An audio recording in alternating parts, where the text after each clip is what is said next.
Welcome to One Word a Day. I'm Sophie, your pilot into the universe of Chinese. And today's character was underappreciated character, but it carries so much cultural load. It's overloaded, basically. I'll unpack for you. So Yu is today's character. Yes, we talk about harness, the tool or the equipment we added on top of the horse to make it a harness for us. And that's the kind of the connection line, the connection thing, the actual thing, the tangible thing that I can use to communicate with the horse. But now today we're talking about control. So Chinese conceptualize control with horse on the left side and the right side is a three-finger hand symbol. And we talked many times before because we have seen the symbol, this icon so many times. Chinese is a first-person perspective language, meaning you have to plug yourself into the language to look at the frame from your first-person perspective. Here, this three finger, it looks like a claw somehow in this version, but we just abstract five into three, kind of look like this. From bottom right of the screen, we reach out, and that's your right hand.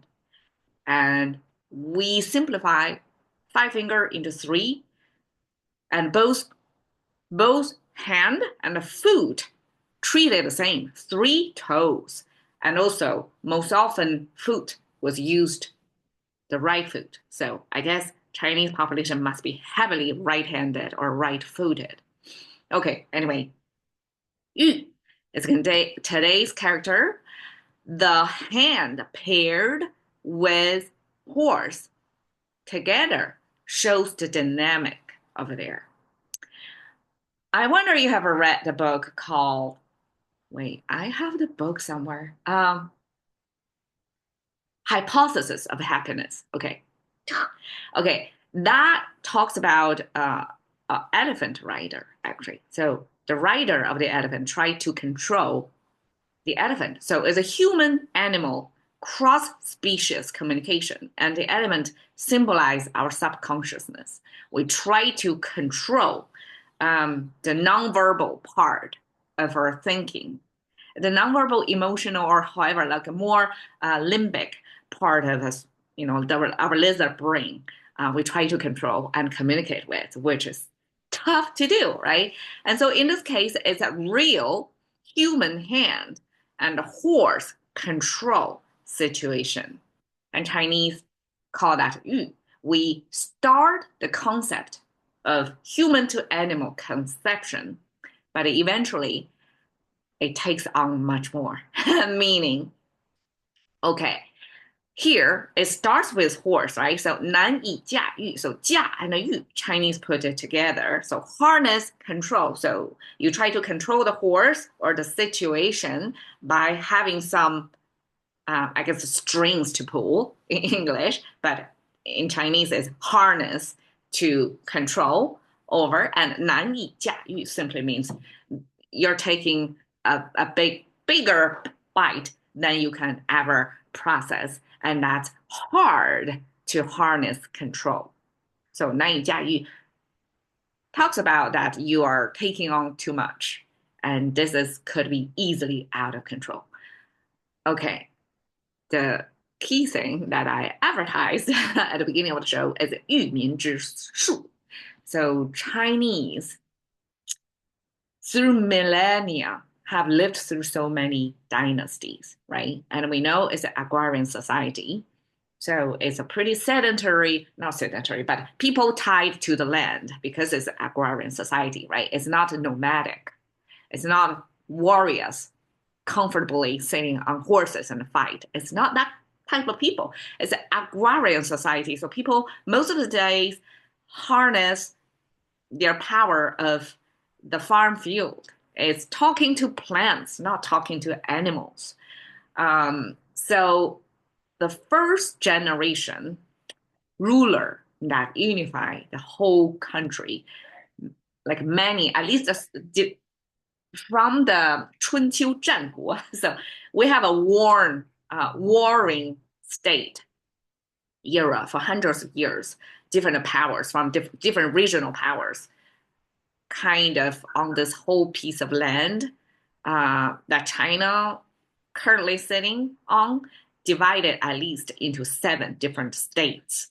So it's kind of a Game of Thrones, Chinese version and a real historical rendered version. Lots of thoughts, lots of strategies, lots of thinking. So that's thousands of years of influencing still timeless lessons uh, or words or beautiful poetry started from that era.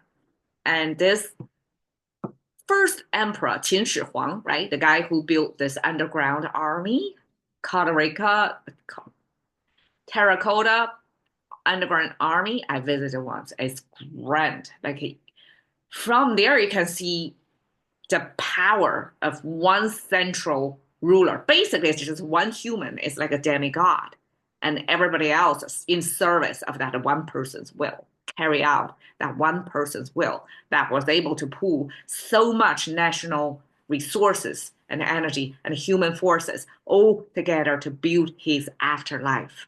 And this one Qin Shi Huang guy used Shang Yang, political thinker, I guess, back then, to come up with 育民之术.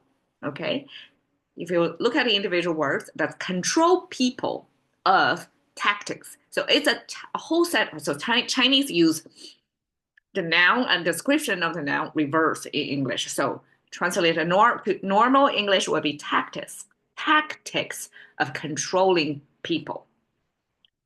A whole philosophy was about how to control the people because it's a diverse population. It was some other, so people lived under different cultures and regimes before, and now this one emperor defeated all the other armies. So basically, win by conquer. And now the conqueror become the governor of the whole piece of land, the ruler, and then all kind of because of the starting or the founding of a united China as one piece of land, even if it's a diverse body. And at that time, I'm pretty sure it's a different language. It's even harder because there was no mass communication back then. So how can you unify so many people from different views? And probably they hate you, right? Because you killed their brothers in this conquering process, right? So how to control people? Here is how. There are 5 points. I cannot even remember. I have to see. The first one is to fool them, make them stupid. The second one is to weaken them, make them barely survive, like barely hanging there, weak. And the third one, to exhaust them, have no extra energy to think about to rebel against you. And the fourth one is to insult them. Can you imagine? Insult them. And so it's kind of abusive, toxic way of controlling massive piece of land and the people tied onto those lands. And insulting. I don't even know how to understand it. This is an ancient way to express it. But I guess to belittling them, to let them think they are unworthy of any human rights or anything more. So diminish them as much as possible so they don't even think about asking for more. They have no, like a zero entitlement. Let's put it in this way. In today's concept, right, entitlement programs, government takes on a lot for individuals' burdens, try to help people out, right? Back in ancient times, that's reverse. Zero entitlement. Insult them. And the last one is to make them poor, dirt poor. So you have all the resources centralized in your control, and all the other people, even if they are free people, so to speak, they're tied to the land, and they fight for you if they're war. They are basically resources under your command, even if they are humans. They are treated as if they are horses that you can control them. All right, so that's the five techniques. From that 喻民之术, you can almost can unpack Chinese culture thinking because this is echoing through millennia, plural, through China. And I'm pretty sure like all the rulers, all the tyrants through the history, they probably deploy similar ways to try to control people. That like 2.5 thousand years ago, some political thinker already came up with that and verbalize it in these five ways to control people. Okay, last one. 风为玉，雷为车. The wind as the control, and the thunder as the carriage. Obviously, this is imagination, right? Comparing, like, how are you going to keep control? You use the wind. So the wind is on your side, right? And the lay, thunder as carriage. Well, I probably translated wrong. It should be chariot. It should be war vehicle. So equivalent of tank in contemporary, like the most recent war technology. So late thunder, use that as fear instilling war machine. Okay. 无暇计, there was no track and trace. So 无折计, sorry, 无折计, 折 means the chariot. So it's related to this true as a war vehicle. The tracks it left on the ground. 计 means the trace that you can track down. 有烟霞. Okay. In the end, it ended some transcendental image. It says there is no track and race. There's no trace of war, basically. And we're not really talking about war. We're using thunder as the war vehicle. And we're using the wind to take control. And so we're kind of relying on natural forces to win the war, to control people. At the same time, there's no track and trace. But what we have is with smoke and glow. Okay. 有, 无 and 有. So one is without, one is with. So without a trace and track, but what you can see is instead of saying smoke and mirror, which is the English expression to say illusions, Chinese say 有烟霞. It's a beautiful sight, actually.